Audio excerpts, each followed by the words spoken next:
This is Lost or Found, the show where we think about how we can live healthier, happier, and more fulfilled lives.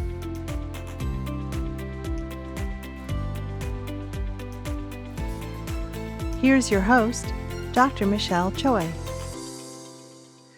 Hello, Connie Sobczak. Thank you so much for being here and welcome to Lost or Found. Thank you, Michelle. It's a pleasure. I'm so glad to meet you. Thank you. And before we begin, can you tell us about yourself? Sure. So I'm Connie Sobczak. I am the co-founder and executive director of a nonprofit called The Body Positive, and also the author of a book called Embody, Learning to Love Your Unique Body and Quiet That Critical Voice. Oh, I love that. And may I ask you as we begin, what does being body positive mean to you?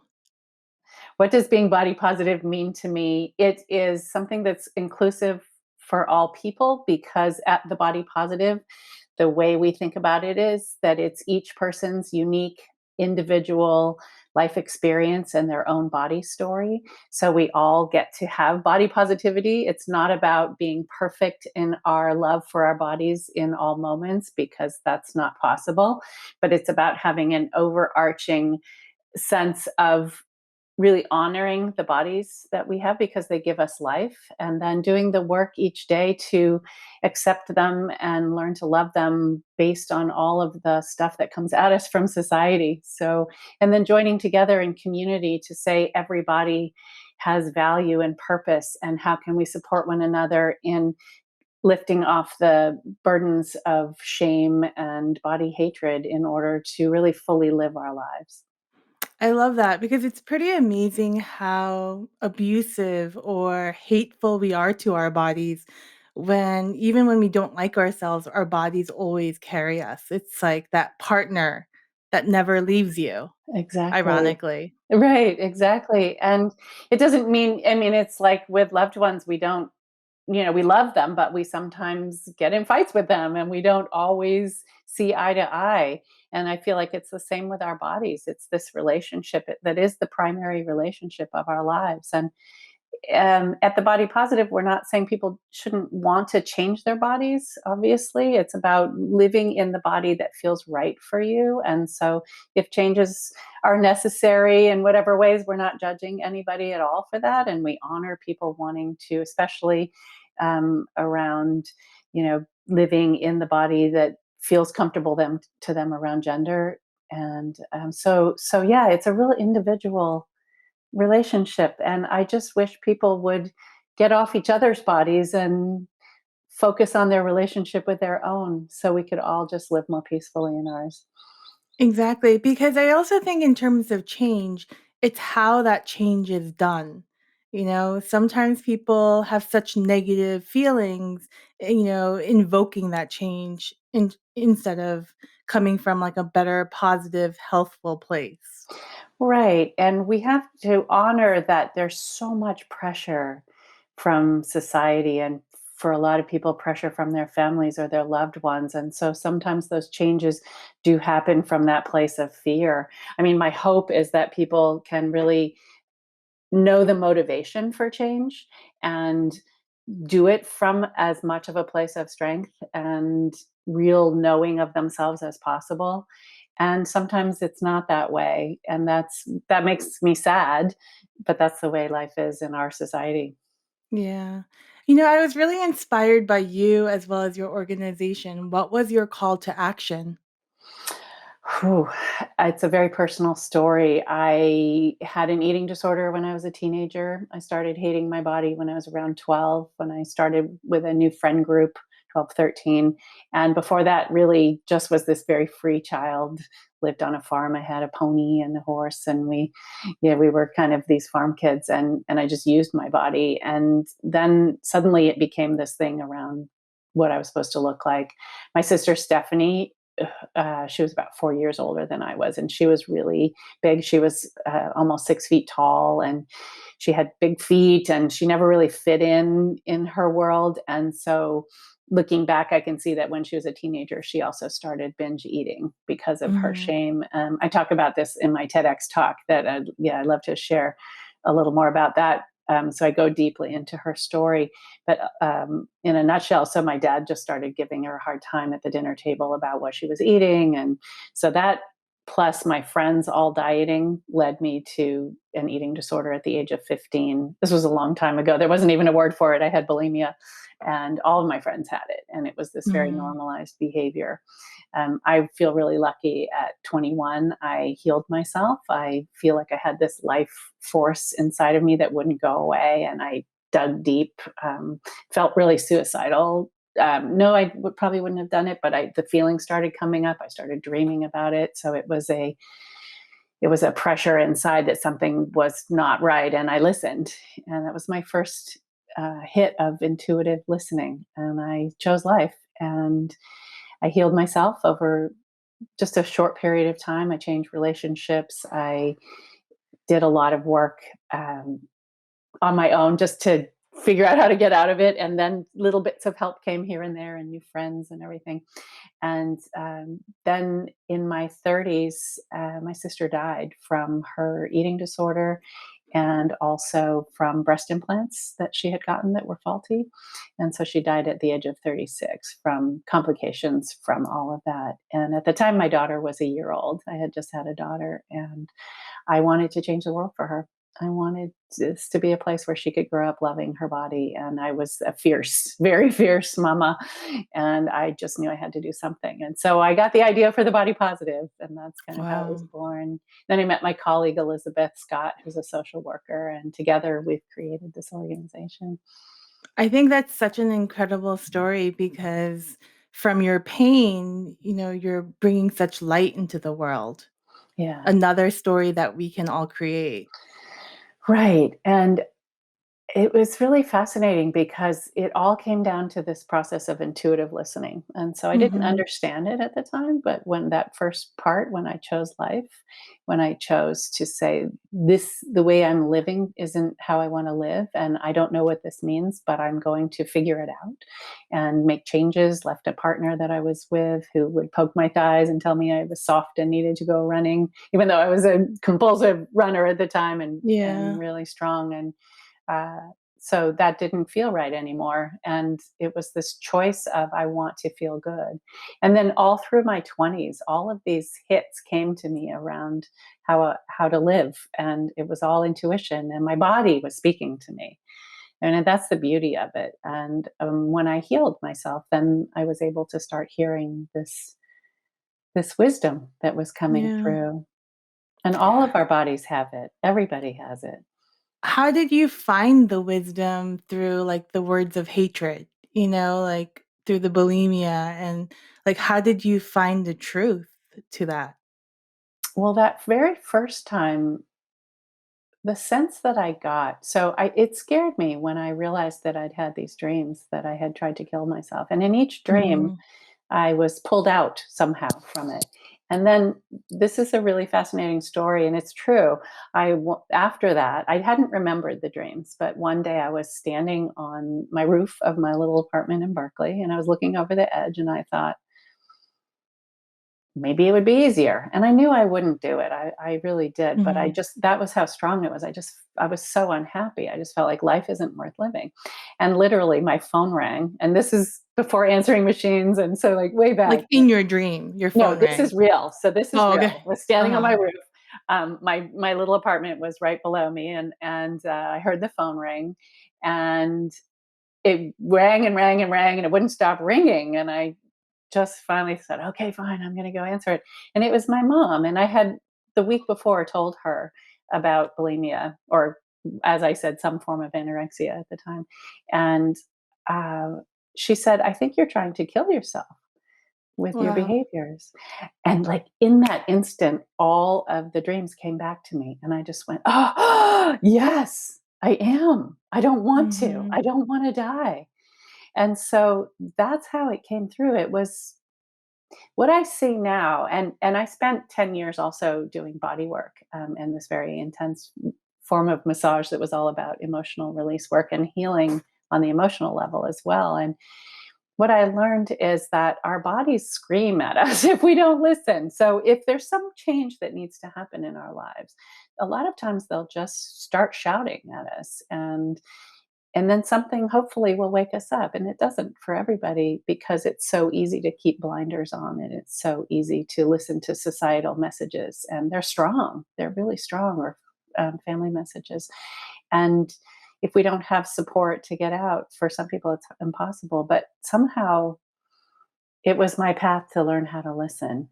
Yeah, I love that because I really agree with you. I think sometimes before we ourselves know, our bodies are raising like the white flag to be Absolutely. like, get some help. It's time, Me like too. if we listen, we're getting messages Yes. or even something beyond ourselves, like your dreams. Your dreams are Yes. telling you a message, like our spirit, you know? Yes. Yes. I had another instance, and this next one that I'm going to explain was when I finally started realizing there's something here. So, after I became a massage practitioner, I had made a choice to work on a man who was the husband of one of my clients. And this was a client, the woman also, that I didn't know very well. She was a friend of somebody else who was my Mhm. more permanent client. And I worked on him once. And she had wanted me to come and work on him once a week. And so nothing happened. It was fine. Everything was fine. And I said yes. And then I was up in the Berkeley Hills, and I love running and playing through the forests. And like I have this spot where I run over tree roots, and it's all just this really wild play. It's just fun. And I do it all the time.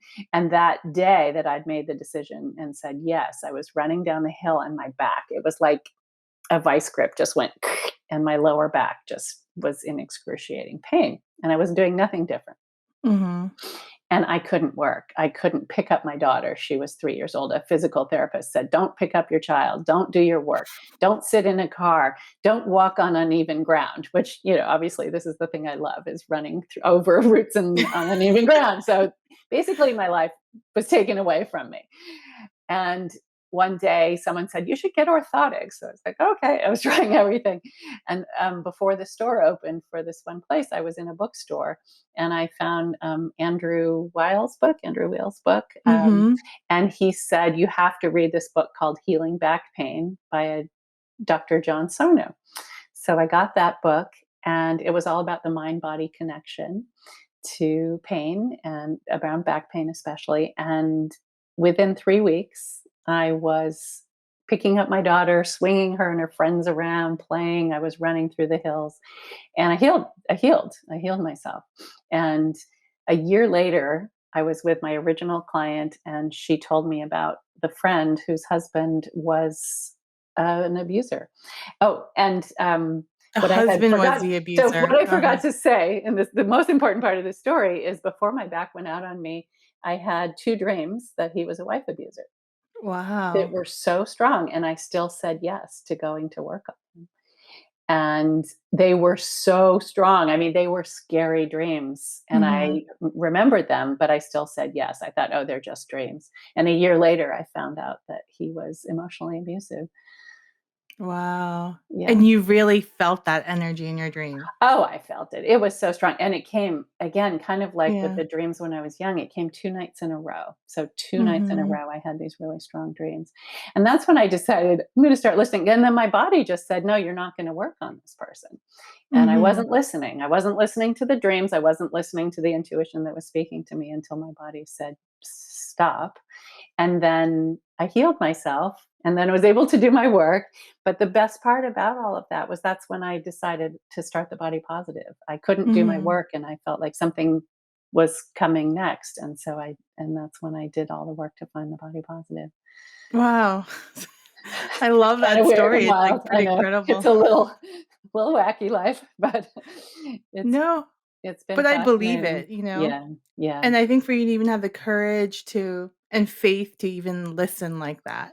I Yeah. think many of us have the capacity, but we just ignore and ignore, Yeah. Yeah. you know? And it's interesting, because after that, then I thought, okay, something's here. And then what I've realized is that there is this voice inside of me, and it is always speaking, and from small things to big things. And interestingly, recently in 2017, I started having this feeling, and I kept saying it out loud to my colleagues.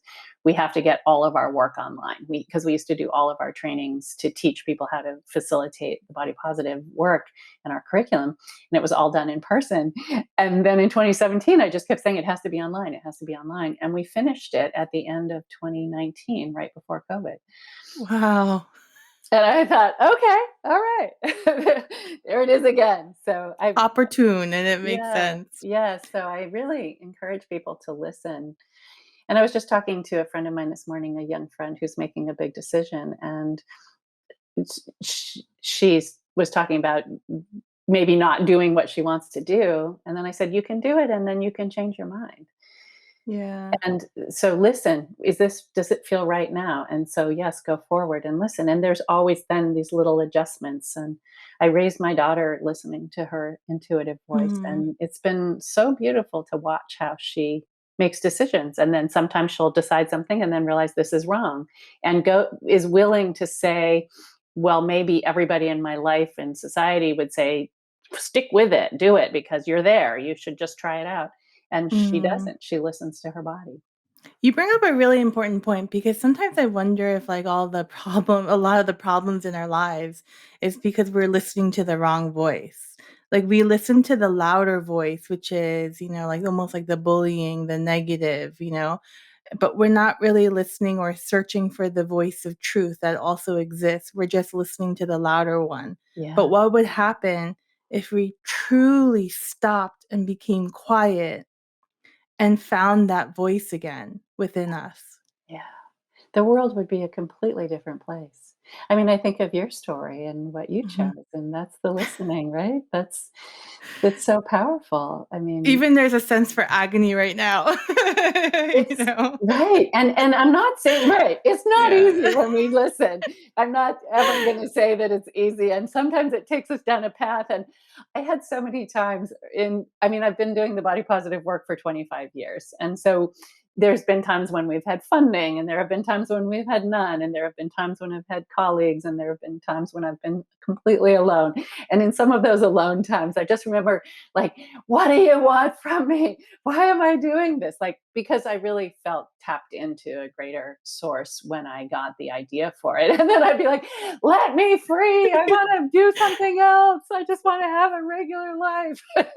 It's true, like, right now in this period of my life, in my period of confusion as I'm, like, walking through the mud, I feel like I'm constantly talking to a higher power. I don't know if it's getting anywhere, but yeah, there's a lot of begging, crying, as I work through the frustration.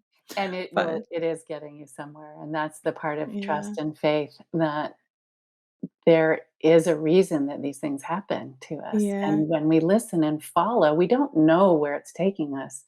And you might think it's taking you in one direction and like, okay, I'm going to do this. And then suddenly it just takes you on a left or a right turn. And then, oh, okay. And there's all Mhm. these little signposts along the way. And Yeah. that's what I've learned is listen and pay attention to the signposts. And then it doesn't mean don't be practical, because I think that that's what people think, that when you listen to this voice, which if Women Who Run with the Wolves, Clarissa Pinkola Estace's Mhm. book, I mean, it's so beautiful, and I've picked it up again in the past year. And this is the wild woman energy, and it doesn't mean that we, throw caution to the wind and we do things that are not practical always. It just means that we're listening to this instinctual place in us that knows, and it has, Yeah. and maybe it's not for everybody. I'm not saying it's for everybody, but for people who are called and feel some longing or feel something inside of them that's like something's not quite right. Mhm. This is a path that opens. Yeah. And to not suppress it, Yeah, and even in this time of, like, vulnerability, to feel like you have something or energy to talk to, yeah. so that you don't feel so alone too. Right, right. And then to be able to, if possible, find people who can support you in this work. I was really lucky when I had hurt my back. I Mhm. found a group called Soul of the Sacred Feminine, and Love that. we did a lot of ritual work and a lot of dream work and a lot of journeying, and that's kind of how the body positive came to me, I was asking, like, what is my path? What is my purpose Mhm. now? What am I supposed to be doing that will bring healing to the planet? That's all I kept asking. And then Yeah. weird things happened, the little funny signposts that Mhm. got me to where I was. And and then each step of the way, I didn't know anything about what I was doing. I'm going to start a non someone said start a nonprofit. I had this idea to make a video for teenagers to plant seeds about a different way of being in their bodies. And then and then I just talked to my friends who were video producers. And so we had conversations. And then I talked to someone else who said, start a nonprofit. I was like, okay. And I didn't know what I was doing. And 25 years later, I'm the executive director. And I mean, somebody else should be in my position for sure. I've made it somehow. We've made it through, but I didn't know what I was doing. And I learned Yeah. along the way. And the key of it was that I said, I'm going to be a beginner. I'm not going to beat myself up for not knowing what I don't know. I know nothing about what I'm doing. And so I'm going to be as kind to myself as I can as I learn. Totally. And to ask, Yeah. to leave your door open for the answers to come in. Yeah. Yeah. Can I ask you, why do you think we're so hard on ourselves like a lot of times? And a lot of times it's abusive. It is abusive. It is abusive. And that's how I see it. And it makes me so sad that each person is in an abusive relationship with themselves.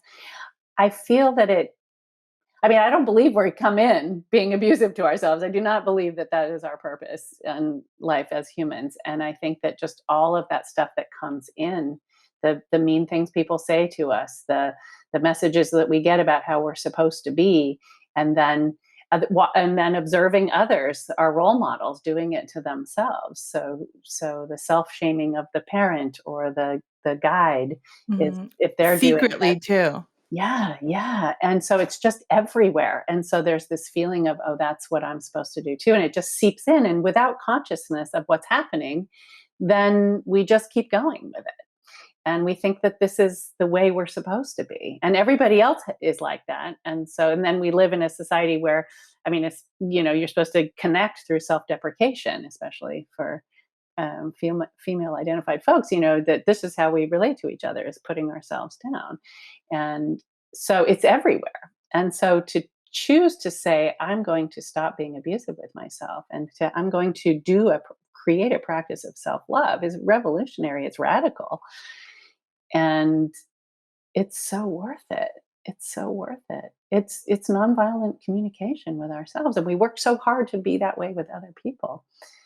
Totally. And to acknowledge that it happens, it's happening in us, and I wonder if in order to shut it, we have to listen to it and see what it's saying to Yes. kind of put it in its right place. Yes, and that's what my whole TEDx talk is about. It's called "Embracing the Critical Voice: The Gateway to Self-Love." And And by what? the way, I loved your TED Talk Oh, thank so you, much. thank you, thank you. Yeah, it was very intense to tell my sister's story of the day she died and how I felt, and yet what I see in it and all that came from it is that this is where I've gotten because of that loss, is that life is precious. And that's what I got when she died. It took me a while to figure it out, but what I knew inside was, I want to have fun in life. I don't know how long I'll be here. How do we know? I mean, Mhm. I've been fortunate to make it to 61, but who knows what's coming. And it's not fun to beat myself up. And when I realized how harsh I was with myself, I got over my beating up my body early on. When I healed from bulimia, it really went away. And I had a beautiful relationship with my body, even when it would change through pregnancy and all the different changes. And yet I was still so mean to myself about everything else. Just, I should know everything. I should never have Mhm. problems with communication. Why didn't I know better? I should have, all that stuff. And then really when I recognized that it was my little scared self inside having a tantrum, like my daughter did when she was little, because there was fear or there was some sort of big feeling, that's when I went, oh yeah, if I turn and pick up my little scared child inside and say, hi, how you doing? What's going on? And listen, what are you afraid of? And then it's like, Mhm. I just want you to blah, blah, blah, blah, that mean voice. Okay, I hear you. Got it. You're afraid. What are you really afraid of? And what do you really need? And we do work at the Body Positive around, in one of our activities is around working down from that critical voice to what is the life enhancing quality that that fear voice inside of me is really wanting, and they think by Mhm. perfecting me that that's going to get me that quality. And so what I've learned how to do is when I hear that critical voice, it's like, okay, what do you want? I want you to be perfect in this way or that way. All right, how would you feel if that happened? Oh, I would feel calm, or I would feel loved, or I would feel beautiful, or I would feel acceptance. So these are the things that we're going for. So if we can use that critical voice as a mindfulness bell, that something's off and there's fear, then we can kind of wake up and be conscious and say what's going on and do the work. I love what you said because you bring up a lot of really important points. And you said this, now as well as a TED Talk. But like you were saying, like sometimes you have to embrace that critical voice. Like you literally have to give it a hug. But also, that critical voice, like you're saying, is scared. And if it's a scared 2-year-old, why are we always listening to the scared 2-year-olds in ourselves? Right, Like exactly. rationally speaking. Yeah, yeah. And you say, "Oh, it's okay, let me hold you. Okay, now off you go." And you know how children are. They're like, "Okay, we're Mhm. done." "Ah, okay, I'm done. Now I'm moving on to happiness and the next emotion that I'm gonna have." And yet we Yeah, as adults, we hang on to that thing that we did. And yeah, and then that's like, oh, baby, terrible. But if we just are like, exactly. "Oh, fear. Hi, fear. All right. Okay, Yeah. now I get to move on." Yeah, and face head on whatever it is. So sometimes it means, okay, maybe I did blow it in communication with someone. All right, do I need to make amends? Oh yeah, I do in Mhm. this case. All right, good. All right, now I forgive myself and I move on. Exactly. I think like in order instead of giving that negative voice in our head like 100% of our energy, Mhm, maybe it needs to be like how we approach a toddler. mhm. Like you see it, but you're not like fully, you know, gonna accept everything they do or Right. or you There are realize it's like boundaries. yeah, Yeah. exactly. Like, Yeah. you're not gonna let someone hit you, Right. Right. but we do that internally. Right, right. And we teach children how to, yes, it's okay to, like with my daughter, it's okay to have strong emotions. Let's talk about that. And I'm going to create this container for you where you can flail around until you can do that, which is what I see in little ones too. They take that breath. That's when you know Yeah. there's been a passage. All right, now let's talk.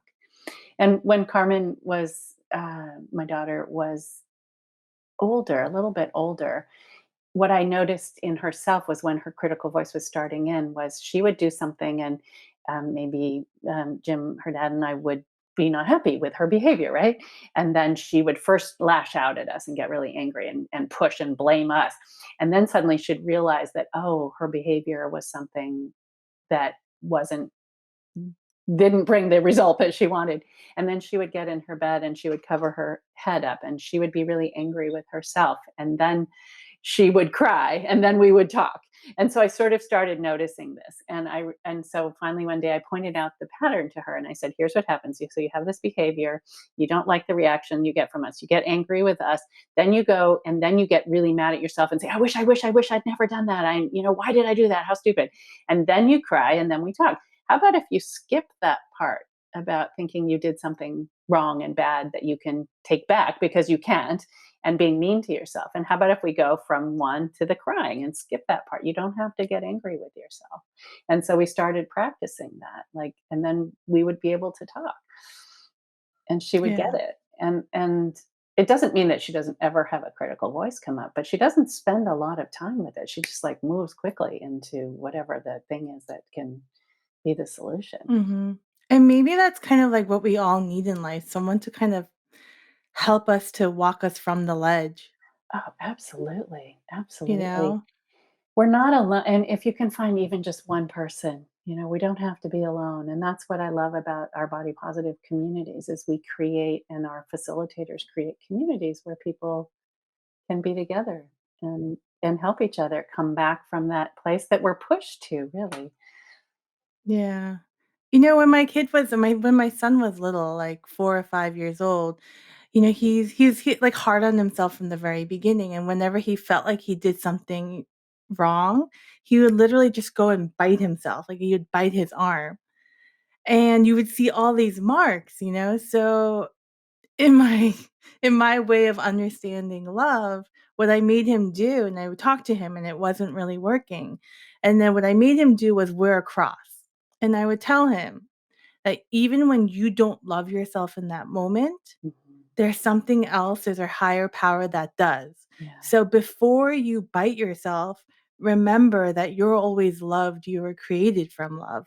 Like the ultimate truth, you Mm. know? Yeah. I think the quicker answer sometimes is to harm ourselves, Yeah. but if we took a moment and waited and let that impulse pass, because we all do feel badly, Right. like what could be possible?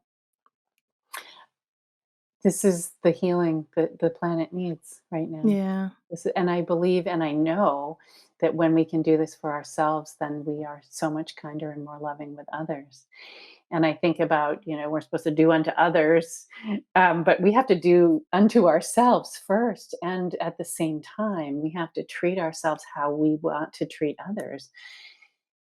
And it's necessary. And there's so much more energy that comes out of us. There's so much room. I mean, and when if we bring it back to the body piece around hating my body because my thighs aren't this or my stomach isn't that or I'm getting older and I have wrinkles or all this stuff, and we send all this energy thinking something's wrong with us and we're mad at our bodies. Oh, it's such a waste. It's such a Yes. waste. And it doesn't mean it's not going to come up. I mean, I'm 61, as I said, my body's changing. There are days when I'm kind of like, what's happening? And then I do my work and I think, okay, I'm 61. Wow, okay, cool. I'm lucky. I have a 93-year-old mom who's still alive and amazing and a role model to me about how to live in a body that's aging. And yeah, do I wish that I could be, 40 forever and have a certain type of body? Sure, of course, we all do, but it's not going to happen. And so what do? I accept. I accept. And what I've learned is that I love my body. I love my body so much because it gives me life. And then I have to do the work of acceptance of the changes in it and of dealing with all that silly messages that come at us that are so strong that tell us something wrong with us. And so that's the acceptance work. But the love is deep. It's there. The self love, the body love is there. And then the practice, the daily practice is to be with myself in a kinder way. Yeah, I love that. And it's kind of, I really do feel like in our culture, we focus on like the easy answers, like the outside, how you look. It could be like my belly's too big, my thighs are too big, or a bag is going to make me happy.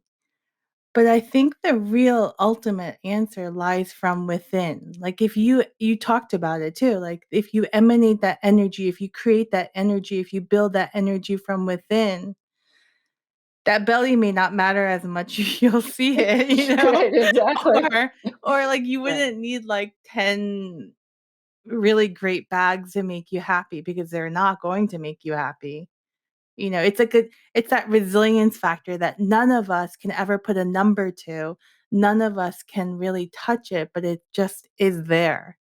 And I think that's what all of us maybe should build. Yeah. And one of the ways to do it that I found helps because maybe it disappears for a while. Maybe we forget. And so, okay, I forgot. Okay, now I'm remembering again. So I don't have to be mad at myself for the time that I forgot, the time that I was lost and got sucked into culture. Or I love the Matrix, example. Like we're plugged in and we don't know.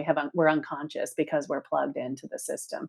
So we unplug, but sometimes we have to keep unplugging ourselves because it's easy to get plugged back in again. And so, how can we keep remembering and allowing ourselves to forget and coming back and remembering again with kindness, like, oh yeah, I forgot, okay, but now in this moment, because this is all I have, instead of being like, why couldn't I should have.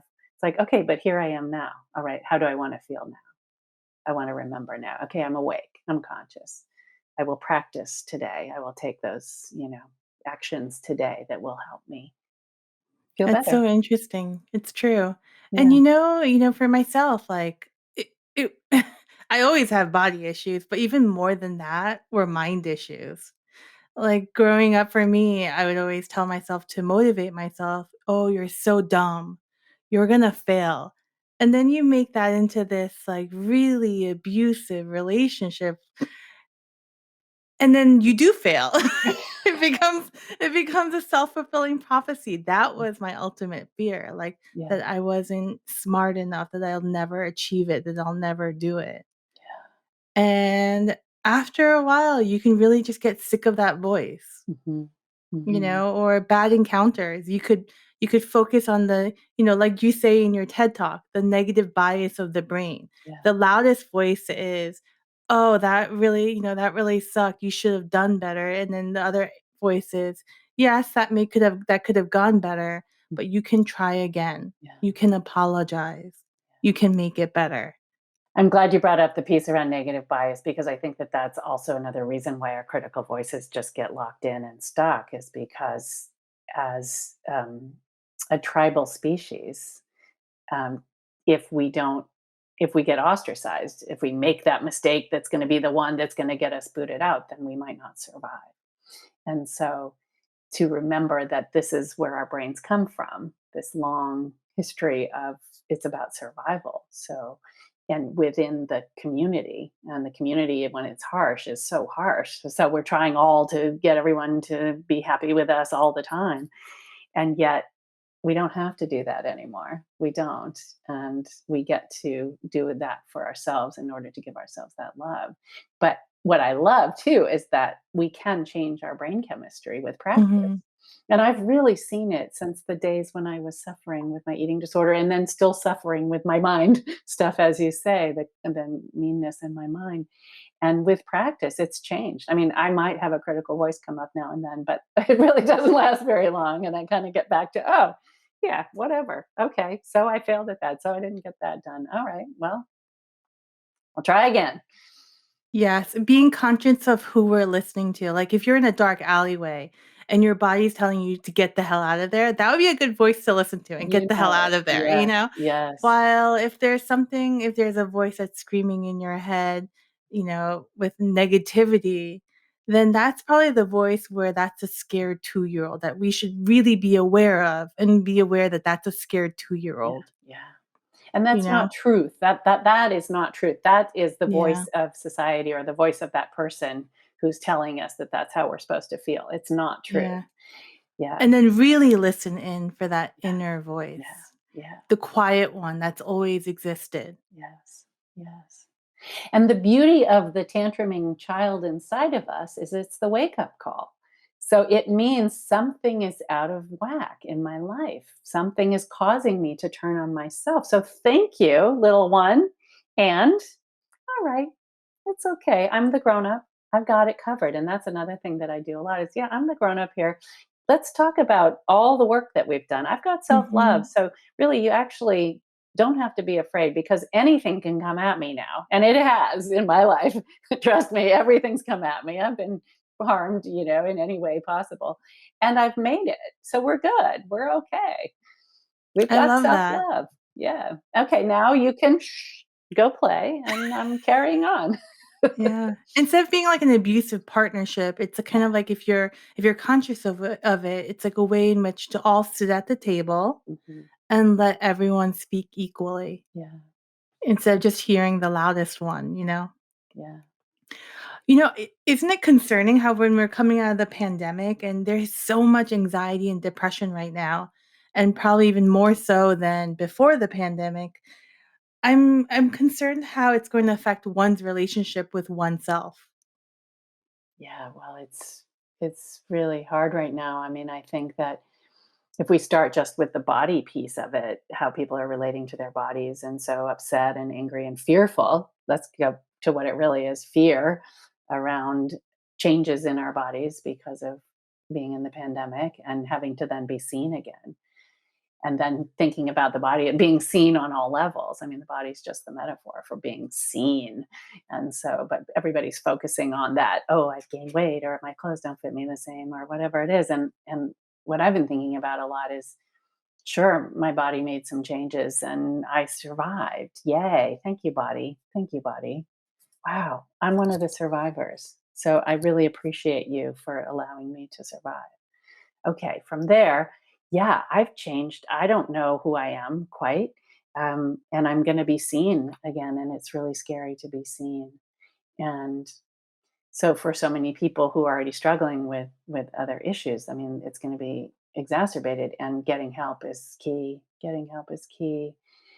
And but for people who can't afford to get help, or can't afford for that therapist, or can't find anyone because everybody's got waiting lists, I mean, this idea of remembering kindness and honoring that we have been traumatized, and that then in that place the gentleness with ourselves is really the best thing that we can do.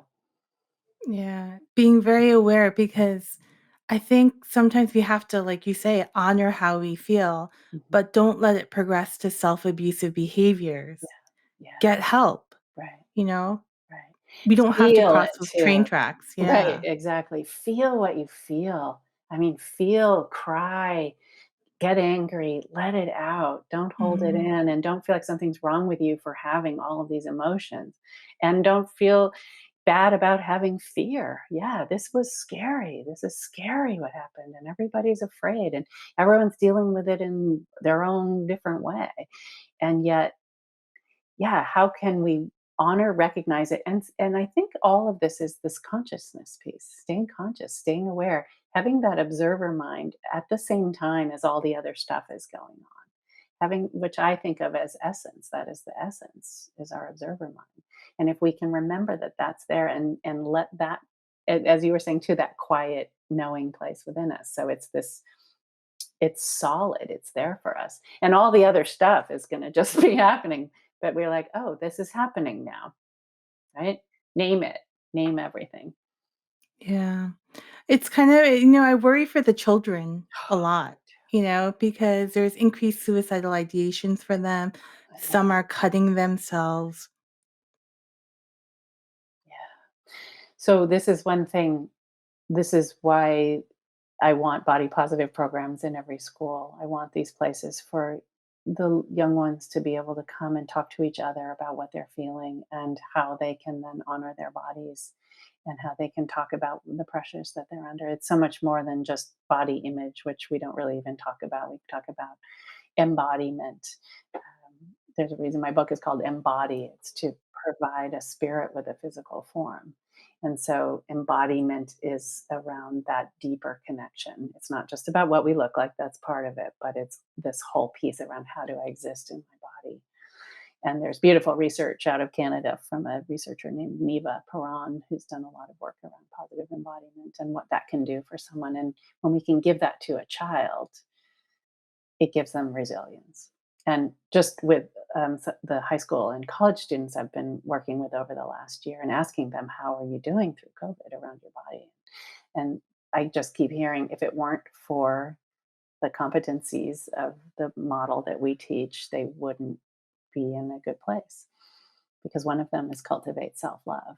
And so they Mhm. are working with their critical voices, and they're working with listening to their intuition, and working with accepting their bodies and loving them. I really admire how your organization is starting really young Yeah, and these programs exist in the schools. How do you teach teens and young adults about body image and body positivity? yeah. One thing I want to say first is that Mhm. we're actually in the middle of creating our K through 8 classroom curriculum. Wonderful. When we first started in the 90s, we had materials for teachers to work in classrooms from kindergarten all the way through 12th Mhm. grade. And then those sort of got outdated, but we're getting back to that. So we're going to start with the little ones again, in high school and college. So, and young adults and adults, pretty much everybody. And then what our facilitators teach to middle school students too is just this, starting with, what is our body story? So we're looking at the story around our relationship with our body. What are the messages that we got when we were younger? How do they make us feel?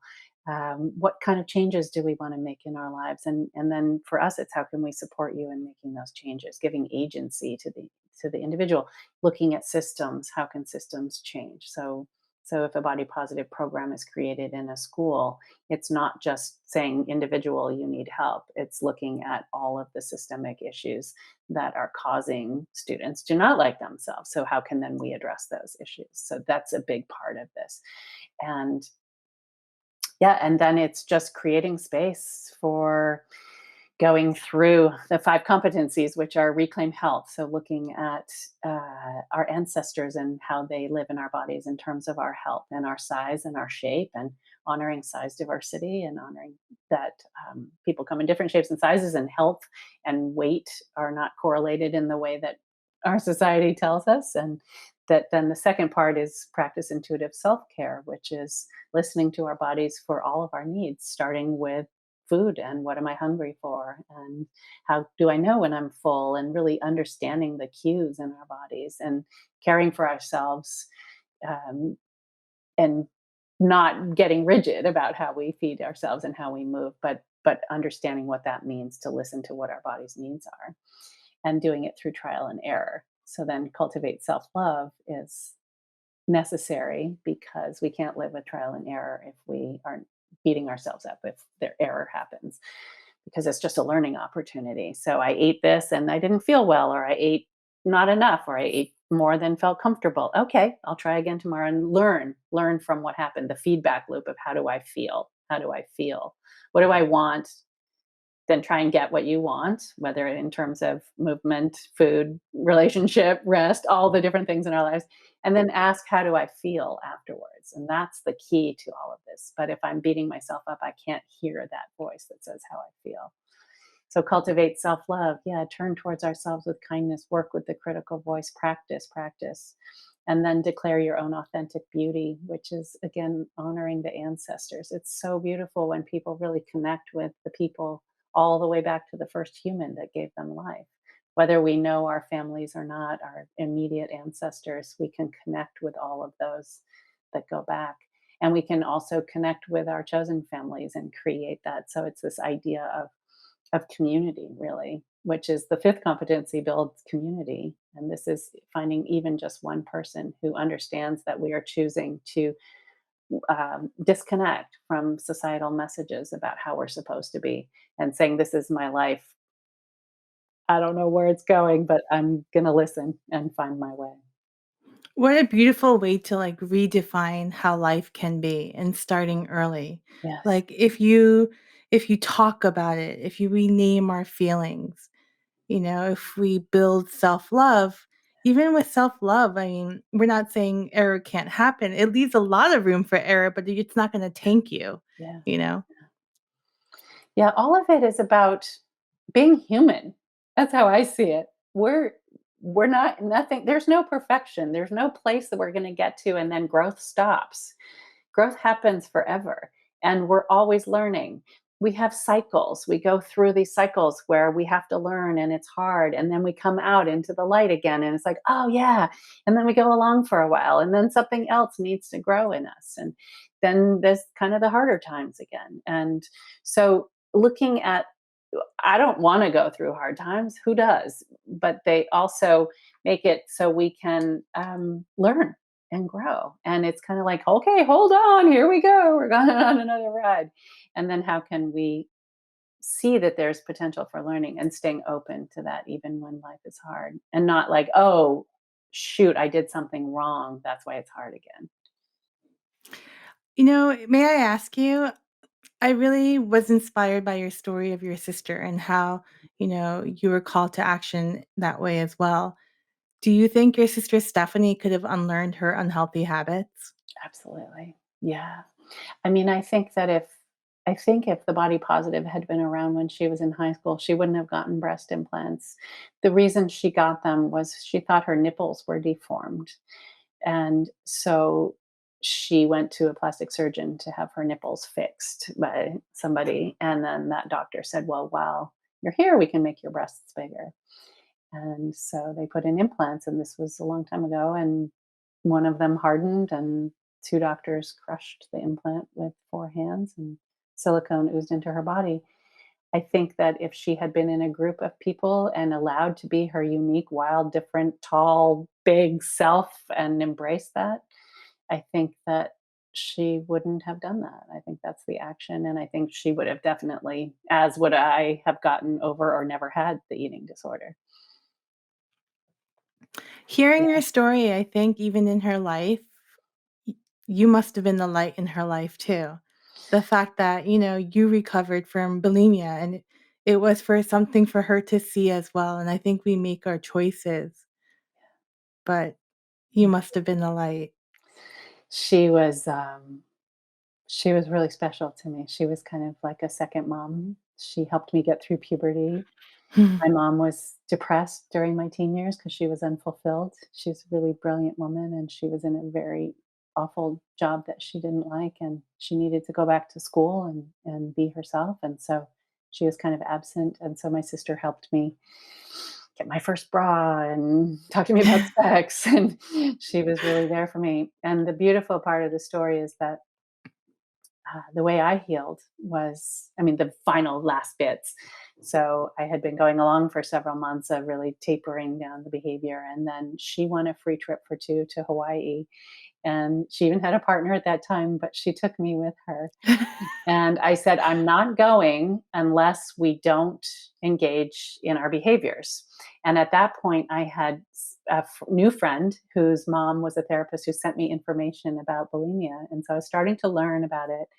And because Stephanie and I had engaged in binging and purging together when we were Mhm. still living.